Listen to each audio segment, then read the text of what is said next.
Bertemu lagi dalam editorial malam ini, saya Dilaila Kadir. Assalamualaikum dan salam satu Malaysia.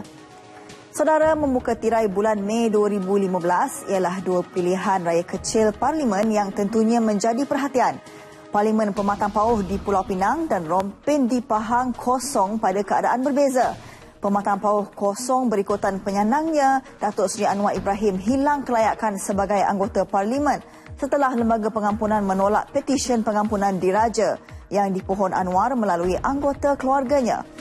Anwar kini menjalani hukuman penjara 5 tahun bagi sabitan meliwat bekas pembantu pribadinya, Muhammad Saiful Bukhari Azlan. Suruhanjaya Pilihan Raya menetapkan hari pengundian bagi pilihan raya kecil Pematang Pauh pada 7 Mei, penamaan calon 25 April. Manakala kerusi Parlimen Rompin kosong selepas penyandangnya, Tan Sri Jamaluddin Jarjis maut dalam nahas helikopter disemenyih pada 4 April lepas. Rompin kubu Kuat Barisan Nasional BN. Kerusi Parlimen kawasan itu disandang Tan Sri Dr. Jamaluddin selama 6 penggal. Manakala Pematang Pauh agak sentimental kepada Parti Keadilan Rakyat PKR. Kawasan itu dikatakan sukar digugat lawan. Apapun, politik adalah seni yang tidak dapat diduga. Sehubungan dengan perkembangan itu, editorial malam ini melihat kedua-dua pilihan raya kecil berkenaan dan sejauh mana ia memberi impak kepada lanskap politik negara di masa depan. Mungkinkah lanskap politik di Pulau Pinang akan berubah selepas pilihan raya kecil Parlimen Pematang Pauh nanti? Realitinya, kerusi kawasan itu adalah milik BN.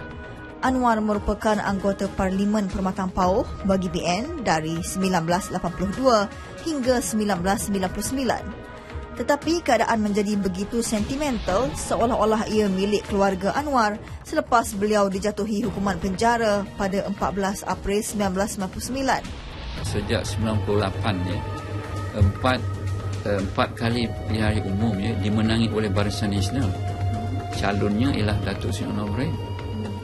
Lepas itu berlaku 4 tahun lagi sampai PRU 13 dimenangi oleh PKR. Sebab Anwar Ibrahim sudah masuk PKR ya. Iaitu dimenangi oleh sama ada memula Anwar Ibrahim. Lepas itu Datuk Seri Wan Izzah. Lepas itu Anwar Ibrahim balik. Jadi sejarahnya memang di situ sudah ada ya penyokong-penyokong tegar Barisan Nasional. Empat kali pilihan umum, 4 kali lagi pilihan umum dimenangi 4 dia, 8 kali ya sampai 2013. 4 kali Barisan Nasional menang, lepas itu 4 kali lagi Pakatan Rakyat menang. So di situ kita lihat pengundi sebenarnya ialah orang kuat Barisan Nasional ya. Tapi oleh kerana tokoh di situ ya, oleh kerana isu semenjak 99 tu berlakunya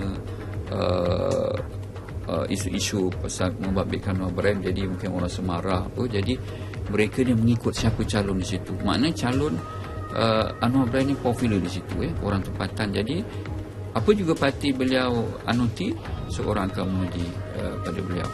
Parlimen Pematang Pauh kemudian dimenangi isterinya, Datuk Seri Dr. Wan Azizah Wan Ismail pada pilihan raya umum ke-10 pada November 1999. Dan PKR ni amat jelas ya. Kalau sekiranya benda ini berlaku ya, katakan bapa dia, isteri dia, kemudian anaknya, sudah tentulah nepotisme ni amat kuat ya di ataupun khususnya dalam Pakatan Rakyat itu sendiri. Jadi mungkin persoalannya kalau kuatnya tahap nepotisme itu, mungkin rakyat akan mempersoal ataupun mungkin di kalangan mereka, di kalangan parti PKR sendiri ya, mungkin mereka melihat mungkin ada calon yang lebih baik daripada contohnya kalau anak Anwar sendiri ataupun Datuk Seri Azizah sendiri bertanding ya. Mungkin mereka melihat bahawa yes, nepotisme itu masih wujud ya. Adakah mereka mau menerima? Pengundi mau menerima? Dan saya melihat kalau ini diteruskan, kemungkinan kita tak tahu ya, di kalangan pengundi PKR ni atas pagar yang kemudian dia kata tak ada calon lain ke? Ini persoalannya. Jadi kalau sekiranya betul berlaku ya, sudah saya melihatkan satu mungkin pengaruh nepotisme ni akan ya mengubah ya pola pengundian di sana. Kemungkinan ya orang katakan kalau dulunya keluarga mereka juga bertanding, tidak ada apa-apa yang berlaku, maknanya pembangunan tidak ada, semua tidak ada. So ini katakanlah isterinya pula semula kembali ataupun anaknya kembali, mungkin mereka kata tiada perubahan. Dr. Wan Azizah mempertahankan kerusi itu pada pilihan raya seterusnya sebelum meletak jawatan pada 31 Julai 2008 untuk memberi laluan kepada Anwar yang dibebaskan dari penjara dan bertanding dalam PRK Permatang Pauh pada Ogos 2008. Ketua Umum PKR itu memenangi semula kerusi itu dengan mengalahkan calon BN Datuk Arif Shah Omar Shah dengan majoriti 15,671 undi. Jadi orang melihat siapa dan adakah PKR boleh bertahan di Permatang Pauh, ya, buat pihak kecil ini. Jadi ini yang dipikirkan oleh ramai di kalangan penyidik pun akan pergi ke sana melihat apa menariknya, ya, dan apa yang amat menarik yang mencetuskan dan macam mana strategi yang dilakukan pada kedua-dua parti ini untuk yang mengekalkan dan juga untuk menawan semula, ya. Ini yang menarik saya kedua-dua parti ini. Allahyarham Tan Sri Dr. Jamaluddin menjadi anggota Parlimen Rompin sejak 6 penggal lepas bermula tahun 1990 dan pada pilihan raya umum tahun 2013. Beliau menewaskan bekas Ketua Muslimat PAS Nuridah Muhammad Saleh dengan majoriti 15,114 undi. Parlimen Rompin mempunyai 53,924 pemilih berdaftar dengan 1,300 pengundi Cina, 621 pengundi India dan lebih 7,000 pengundi orang asli. Masyarakat di sana, masyarakat banyaknya peneroka, kemudian ada kampung tradisional dan juga ada bandar Rompin. Jadi demografi di situ majoritinya adalah orang Melayu. Ya, jadi orang-orang yang feda-feda macam ni, dia memang mengharapkan melihat bahawa apa yang dibawa oleh calon itu ialah untuk pembangunan kawasan itu, Rompin itu sendiri.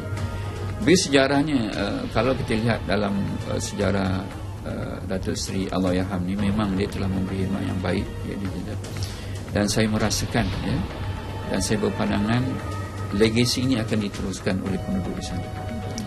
Dan sejak dulu lagi memang calon ataupun parti yang akan menandingi ialah PAS, ya. Setakat ni PAS memang tidak berjaya dapat sampai, saya rasa tidak undi pun tidak banyak yang dapat, ya. Yang saya rasa yang paling tinggi sampai 9,000 ya, yang didapati oleh Allahyarham, ya. Jadi saya berpandangan oleh kerana demografi macam itu, ya, perda bentuknya, orang kampung bentuknya, sudah tentulah dia masih nakkan satu harapan, ya, pembangunan pada mereka, ya. Dan dari sejarahnya memang Barisan Nasional lah yang boleh, yang mereka lihat, ya, kerana Parti Nasional dah lama di situ. Jadi saya berpandangan mereka terus mengekalkan tradisi ini. Dan lagi satu, mungkin mereka melihat bahawa legasi Allahyarham ni patut diteruskan. Pengundi di dua kawasan parlimen, Permatang Pauh dan Rompin, kini mempunyai tugas berat. Pemilihan yang mereka buat akan menentukan sama ada nasib mereka terus dibela atau sebaliknya. Pilihan raya kecil boleh dijadikan peluang untuk membetulkan kesilapan yang dibuat pada pilihan raya umum sebelumnya.